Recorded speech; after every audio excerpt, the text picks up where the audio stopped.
Hello बच्चों, ये प्रश्न को देखते हैं। तो प्रश्न में दे रखा है सुक्रोज का प्रतिलोमन प्रथम कोटि अभिक्रिया है और इसके पोलेरीमीटर द्वारा ध्रुवित प्रकाश के घूर्णन में परिवर्तन का मापन करते हैं। यदि t बराबर इन्फिनिटी दे रखा है तो t बराबर t तथा t बराबर 0 समय पर घूर्णन के मान क्रमशः r अनंत t आर टी तथा आर जीरो हो तो इस प्रथम कोटि अभिक्रिया को निम्न प्रकार व्यक्त किया जा सकता है। तो यहाँ पे 4 विकल्प दे रखा है, ए बी सी तथा डी। आइए मुख्य अवधारणा की चर्चा करते हैं। मुख्य अवधारणा, तो यहाँ पे अगर हम देखें तो प्रथम कोटि अभिक्रिया, जैसे कि हमारी प्रथम कोटि अभिक्रिया, तो इसमें अगर हम देखें जैसे कोई हमारी अभिक्रिया है ए, ये हमारा क्या बना रहा है, पी बना रहा है। तो इसमें अगर हम देखें तो प्रथम कोटि अभिक्रिया जैसे में ए है, पी बना रहा है। अगर हम देखें दर, इसकी दर जो हमारा दर है इसका वो हमारा क्या है, स्थिर है।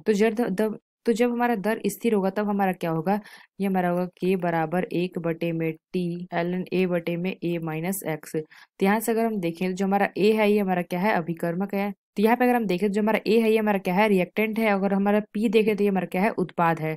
इसके अलावा हम देखें तो इनिशियल यानी कि प्रारंभिक सांद्रता हमारी क्या हो जाएगी, यहाँ पे हमने क्या बताया।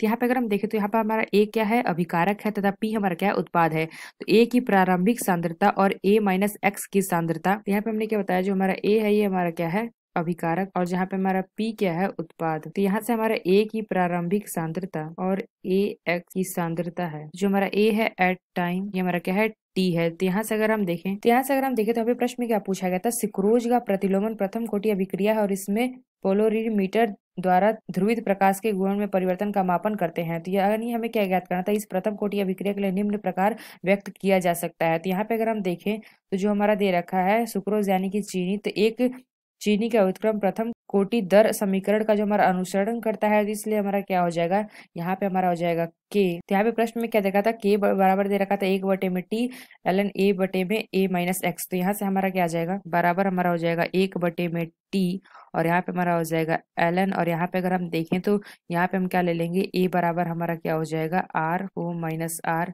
इन्फिनिटी। यहाँ पे हमने क्या देखा था, यहाँ पे हमें दे रखा था कि टी बराबर इन्फिनिटी, टी बराबर टी और टी बराबर 0 है। तो यहाँ पे हमारा आ जाएगा आर इन्फिनिटी, आर टी और आर जीरो। तो यहाँ से हम कह सकते हैं ए हमारा बराबर आ जाएगा क्या, R zero minus R infinity, और यहाँ से अगर हम देखें तो ए माइनस एक्स, ये हमारा क्या आ जाएगा, R T minus R infinity. तो यहाँ पे इसकी हम वैल्यू रख देंगे। तो यहाँ पे हम प्रश्न में दे रखा था ए और बटे में क्या था, ए माइनस एक्स। तो यहाँ पे ए की वैल्यू रखेंगे तो ए बराबर हमारा क्या हो जाएगा, आर जीरो आर इन्फिनिटी बटे में हमारा क्या हो जाएगा, आर टी माइनस आर। तो प्रथम कोटि अभिक्रिया के लिए इसको हम कैसे व्यक्त कर सकते हैं, तो के बराबर 1/टी ln R O R zero minus R infinitive R T से माइनस आर इन्फिनिटिव। तो यहाँ पे अगर हम देखें तो विकल्प में हमें लॉग में दे रखा है। तो यहाँ पे अगर हम देखें तो एल एन, अगर हम देखें ये में एल एन दे रखा है तो इसको हम ऐसे लिख सकते हैं, के बराबर हमारा हो जाएगा 1/टी और एल एन को हम ऐसे लिख सकते हैं log space E R O minus R infinitive बटे में R T minus R infinitive.